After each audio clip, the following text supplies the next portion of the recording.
تو جس نے بھی روٹی زندگی میں ایک دفعہ کھائی ہے تو اس کے لیے خدا تک پہنچنا آسان ہے. کوئی فروٹ کھایا ہے، کوئی چیز، اور یہ تو صرف کھانے والا اسپیکٹ ہے. اس کے بعد اس کھانے نے اندر کہاں جانا ہے، کس جگہ سے گھومنا ہے، اس میں سے فائدے والی چیز کیسے الگ ہونی ہے، اور کس طریقے سے اس نے پیشاب کی شکل میں نکلنا ہے، اور اس میں انسان کی اپنی کوئی مرضی شامل نہیں ہے. تو یہ اللہ تعالیٰ اپنی قدرتوں سے اتنا آیا ہے کہ اللہ تعالیٰ سے اگر کوئی انسان غافل ہوتا ہے تو جان بوجھ کے ہو رہا ہے.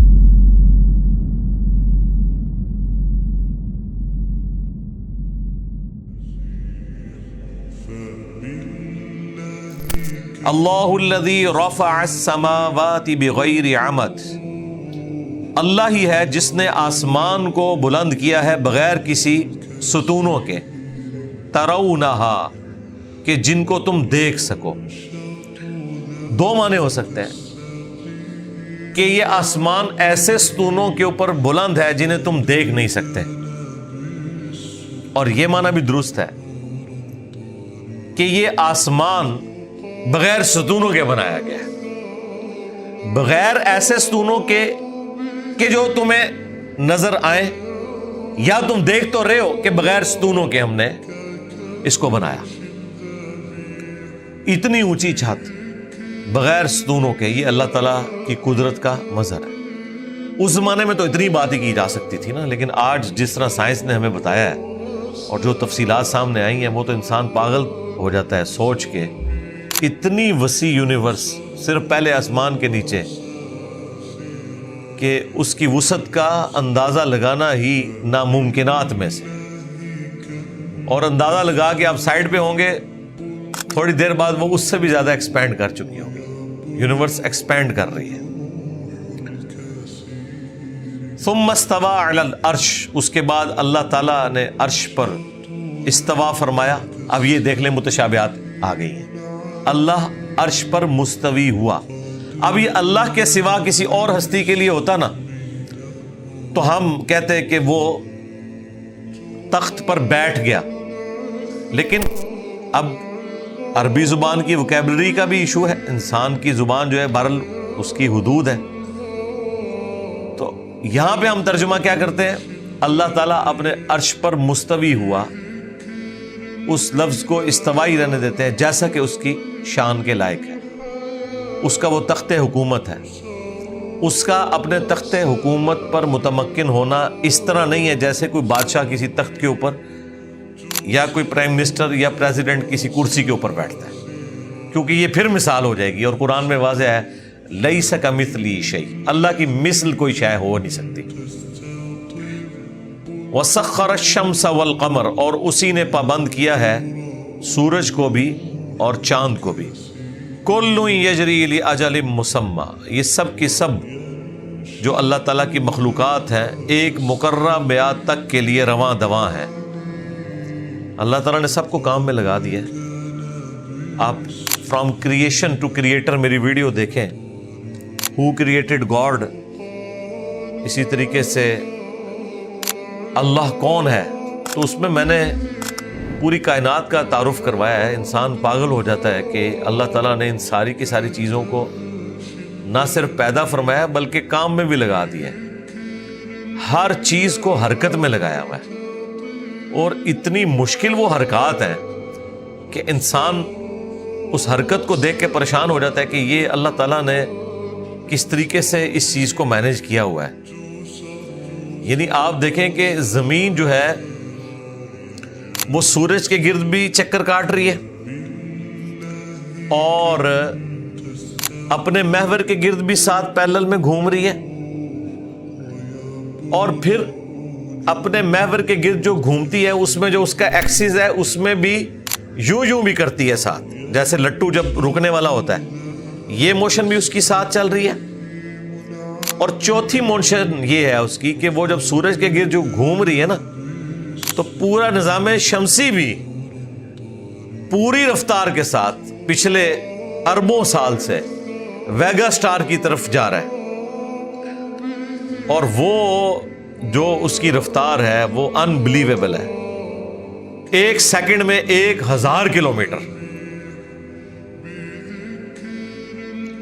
سورج 1 سیکنڈ میں 1000 کلومیٹر یوں جا رہا ہے، اور زمین جو ہے نا اس کے گرد گھوم رہی ہے، وہ ایسے تو گھوم بھی رہی ہے، ایسے بھی 1000 کلومیٹر طے کرتی جا رہی ہے۔ وہ آپ ذرا ڈسکوری چینل پہ اور نیشنل جیوگرافی پہ دیکھیں، وہ مطلب پاگل ہو جاتا ہے دیکھ کے۔ آپ کو تو صرف یہ پتا ہے کہ ایسے ایسے گھوم رہی ہے، نہیں، صرف ایسے نہیں گھوم رہی، وہ ساتھ ایسے ایسے بھی گھوم کے آگے بھی ٹریول کر رہی ہے، 1000 کلومیٹر 1 سیکنڈ میں بھی طے کر رہی ہے۔ پریشان۔ اور یہ تو ایک چھوٹا سا ایک آپ کو یہ سولر سسٹم نظر آ رہا ہے، اور پھر یہ پوری کائنات کتنی بڑی ہے، یہ تو اللہ تعالیٰ ہی سارے معاملات کو دیکھ رہا ہے۔ یدبر الامر، وہی تدبیر فرماتا ہے کاموں کی، یفصل الآیات لعلکم، اور وہ اپنی آیات کو کھول کر بیان کرتا ہے تاکہ لعلکم بلقاء ربکم توقنون، تاکہ تم اپنے رب سے ملاقات کا یقین کر سکو۔ یعنی اللہ تعالیٰ اپنی قدرتوں سے اتنا عیاں ہے کہ اگر اللہ تعالیٰ کو کسی نے پہچاننا ہے نا تو وہ یہ قدرت کی نشانیاں دیکھ کر پہچانے گا، اور وہ اس رزلٹ پہ پہنچے گا جو سورہ آل عمران میں بھی آیا، ربنا ما خلقت هذا باطلا سبحانک فقنا عذاب النار۔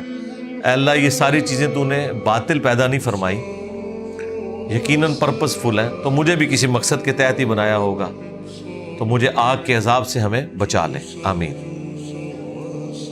تو اللہ تعالیٰ ہمارا ہے کہ ان لوگوں کے نشانیاں ہیں جو اپنے رب سے ملاقات کا یقین کرنا چاہتے ہیں، ان کے لیے اللہ تعالیٰ نے نشانیاں رکھ دی ہیں۔ وَهُوَ الَّذِي مَدَّ الْأَرْضِ، اور وہی ہے جس نے زمین کو پھیلایا، وَجَعَلَ فِيهَا رَوَاسِيَ وَأَنْهَارًا، اور اس نے اس میں پہاڑ بھی رکھ دیے اور دریا بھی رواں کر دیے۔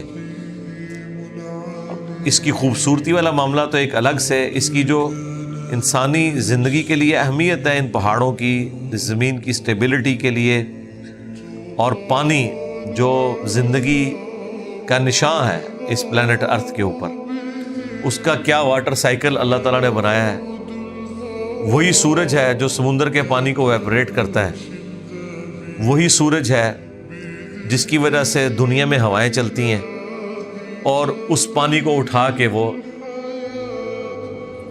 زمین پہ بارش کی شکل میں برساتی ہیں، اور پہاڑوں پر گلیشیئرز کی فارم میں، پھر اسی سورج کی تپش کی وجہ سے وہ برف کے گلیشیئر پگھلتے ہیں، ان میں سے پھر پانی رواں ہوتا ہے، جو پہاڑوں میں سے ہوتا ہوا انسان اس کو یوز کرتے ہیں، اور زمین کے اندر بھی پانی کے دریا چلتے ہیں جو ہم زمین سے پانی نکالتے ہیں۔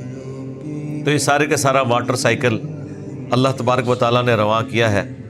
وَمِن كُلِّ الثَّمَرَاتِ، اور ہر قسم کے پھلوں میں، جَعَلَ فِيهَا زَوْجَيْنِ اثْنَيْنِ، اس نے دو کے جوڑے بنا دیے ہیں، یعنی نباتات کے اندر بھی، پھلوں میں بھی جوڑے ہیں۔ یہ تو چند ایک لوگوں کو چیز پتہ تھی نا، جو لوگ یعنی فصل کے ساتھ وابستہ تھے، انہیں یہ پتہ ہے کہ جس طرح نباتات میں بھی اسی طریقے سے مذکر اور مونس والا ایشو ہے، جس طرح کے انسانوں میں ہے، جانداروں میں ہے، جوڑوں کی شکل میں، میل اور فیمیل۔ یغشی اللیل النہار، اور ڈھانپ دیتا ہے وہی رات سے دن کو۔ ان فی ذلک لآیات لقوم یتفکرون، بے شک اس میں اللہ کی قدرت کی نشانیاں ہیں ان لوگوں کے لیے جو غور و تفکر کرتے ہیں۔ اب دیکھیں، کوئی انسان دنیا میں یہ کہہ نہیں سکتا کہ میری آبزرویشن سے کوئی ایسی چیز نہیں گزری کہ جس میں مجھے اللہ تعالیٰ کی قدرت نظر نہ آئی ہو، چھوٹے سے لیول سے لے کر بڑے لیول تک۔ آپ جو چیز کھا بھی رہے ہیں، صرف اس کے اوپر غور کر دیں کہ یہ اس کھانے تک پہنچی کن سٹیجز سے ہے، تو انسان پاگل ہو جاتا ہے۔ فروٹ تو ہمارے سامنے فنش پروڈکٹ کے طور پہ آ رہا ہے نا، وہ تو ایک سمپل معاملہ ہے، لیکن وہ بھی اتنا کمپلیکس ہے کہ ایک تربوز کو کاٹیں آپ، اس میں آپ کو سینکڑوں بیج نظر آئیں گے۔ جس شخص کو یہ نہ پتا ہو کہ یہ تربوز بنتا کیسے ہے، اس دنیا کا باشندہ نہ ہو، اگر اسے بتایا جائے کہ یہ جو اندر ایک چھوٹا سا بیج ہے نا، اس کو میں زمین میں بوؤں گا، اور یہ جو اتنا بڑا تربوز دیکھ رہے ہو، اس طرح کے ہزاروں تربوز اس میں سے نکل آئیں گے، اور وہ کبھی بھی ماننے کے لیے تیار نہیں ہوگا۔ کائنات میں ہر چیز معجزہ ہے، لیکن کئی معجزوں کے ہم عادی ہو چکے ہیں۔ پھر ان بیجوں کو اس میں پلیس کیا ہے، پھر کیا ذائقہ رکھا ہے فروٹ کا، اور جو نان فنش پروڈکٹ ہے ادر دین فروٹ، اس کو اگر آپ دیکھیں کس طرح ویلیو ایڈیشن ہو کے آپ تک چیز پہنچتی ہے۔ ایک گندم کا دانہ بویا جاتا ہے، اس میں سے بالیاں نکلتی ہیں، پھر وہ پکتا ہے، اس کے بعد اس کا بھوسا الگ ہوتا ہے۔ جو ہمارا یہ والا آٹا ہے ویسے تو وہ اس کے سمیت ہی کیا جائے، جو دانوں کے اوپر بھی ایک چھوٹی سی کھال ہوتی ہے اس کی، وہ تو ہمارے اس کا حصہ ہی بن جاتی ہے، لیکن جو الگ سے اس کی بھوسے والا معاملہ ہے الگ کیا جاتا ہے۔ اس کے بعد اس کا آٹا بنتا ہے، پھر اس آٹے کو پانی ڈال کے گوندا جاتا ہے، پھر اس سے روٹی آگ کے اوپر پکائی جاتی ہے، پھر فنش پروڈکٹ آپ کے پاس آتا ہے۔ تو جس نے بھی روٹی زندگی میں ایک دفعہ کھائی ہے تو اس کے لیے خدا تک پہنچنا آسان ہے۔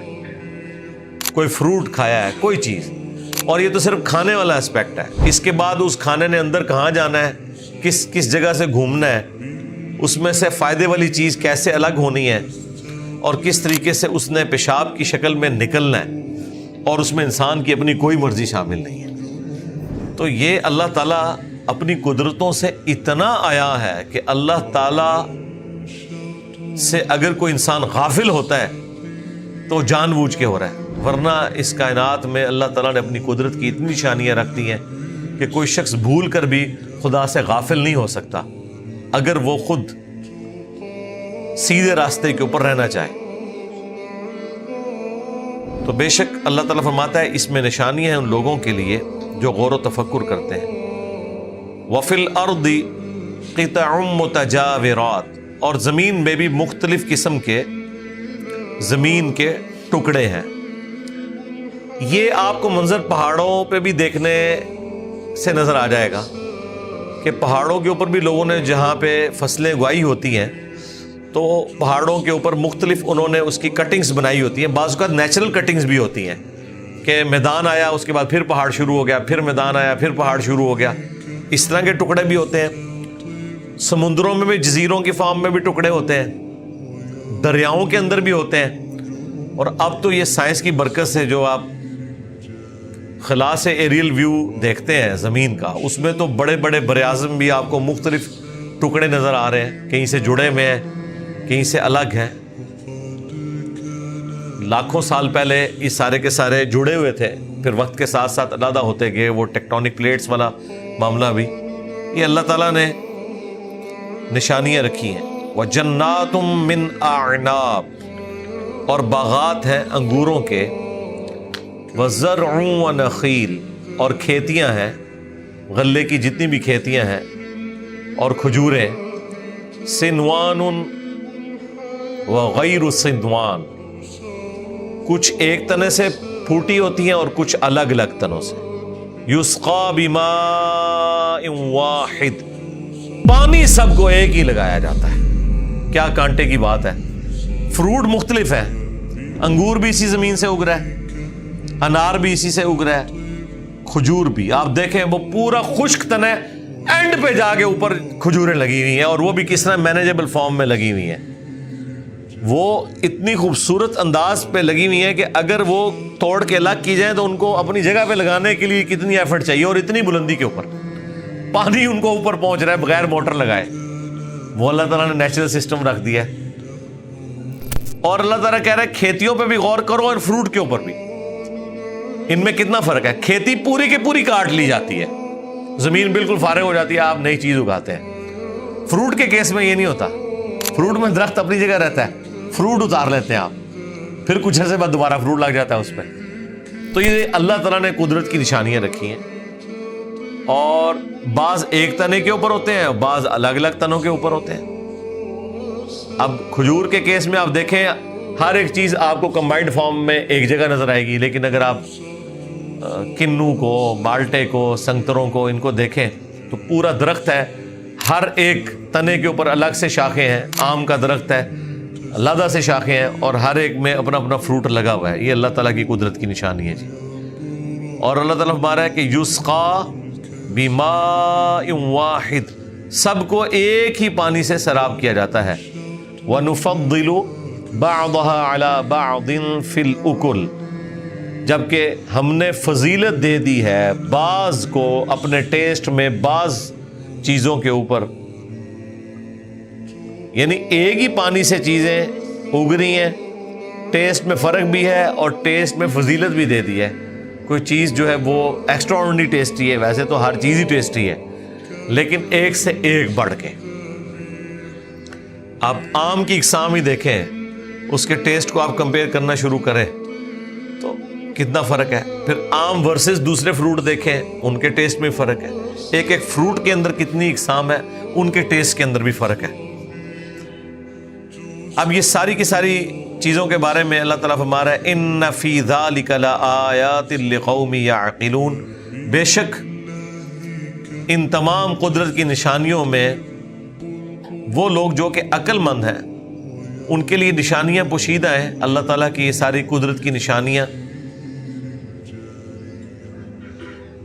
اب یہ ساری نشانیاں بیان کر کے اس کے بعد اینڈ رزلٹ نکالا جا رہا ہے اس سے متعلقہ، کہ جو اللہ اس بات پر قادر ہے کہ اس نے بغیر ستونوں کے آسمان کو اٹھایا، جو اللہ اس بات کے اوپر قادر ہے کہ اس نے سورج کو، چاند کو اور باقی چیزوں کو کام میں لگا دیا، جس نے پہاڑ جما دیے، اس میں دریا رواں کر دیے، نباتات کی ہر چیز جوڑوں کی شکل میں بنائی، اور رات کو دن کے ذریعے ڈھانپ لیا، اور زمین میں مختلف قسم کی قطعات بنا دیے، اور باغات بنا دیے انگوروں کے، اور کھیتیاں اور کھجوریں، جبکہ سب کے سب ایک پانی سے سیراب ہوتے ہیں، اور بعض کا ٹیسٹ بعض کے اوپر فضیلت رکھتا ہے۔ اور ان ساری چیزوں میں عقل والوں کے لیے نشانیاں ہیں اللہ کی قدرت کی۔ یہ ساری کی ساری نشانیوں کے بعد اللہ تعالیٰ فرما رہا ہے جس اللہ نے یہ سب کچھ کیا ہے اس کے لیے کیا یہ چیز مشکل ہے کہ وہ انسان کو مرنے کے بعد دوبارہ زندہ کر لے؟ تو وہ اگلی آیت آ گئی ہے، وَإِن تَعْجَبْ، انسان اگر تجھے تعجب کرنا ہی ہے نا، حیرانگی کا اظہار کرنا ہی ہے، فَعَجَبٌ قَوْلُهُمْ، تو حیرانگی تو ان لوگوں کے اس قول کے اوپر بنتی ہے جو یہ کہتے ہیں اِذَا كُنَّا تُرَابًا، کہ جب ہم مر کر مٹی ہو جائیں گے، اِنَّا لَفِي خَلْقٍ جَدِيدٍ، تو کیا ہمیں دوبارہ سے پیدا کر دیا جائے گا؟ جو اللہ ایک بے قدر بیج سے اتنا بڑا درخت نکالنے کے اوپر قادر ہے، وہ گلی سڑی ہڈیوں میں سے دوبارہ سے اس انسان کو پیدا کرنے پہ قادر نہیں ہوگا؟ اولئک الذین کفروا بربہم، یہ وہ لوگ ہیں جنہوں نے اپنے رب سے کفر کیا، وَأُولَئِكَ الْأَغْلَالُ فِي أَعْنَاقِهِمْ، اور یہی وہ بد نصیب لوگ ہیں کہ قیامت والے دن ان کی گردنوں میں طوق ہوں گے، وَأُولَئِكَ أَصْحَابُ النَّارِ، اور یہی وہ لوگ ہیں جو کہ جہنم والے ہیں، آگ والے ہیں، ہم فیہا خالدون، اس میں رہیں گے ہمیشہ ہمیشہ۔ اللہم لا تجعلنا منہم، اللہم اجرنا من النار، آمین۔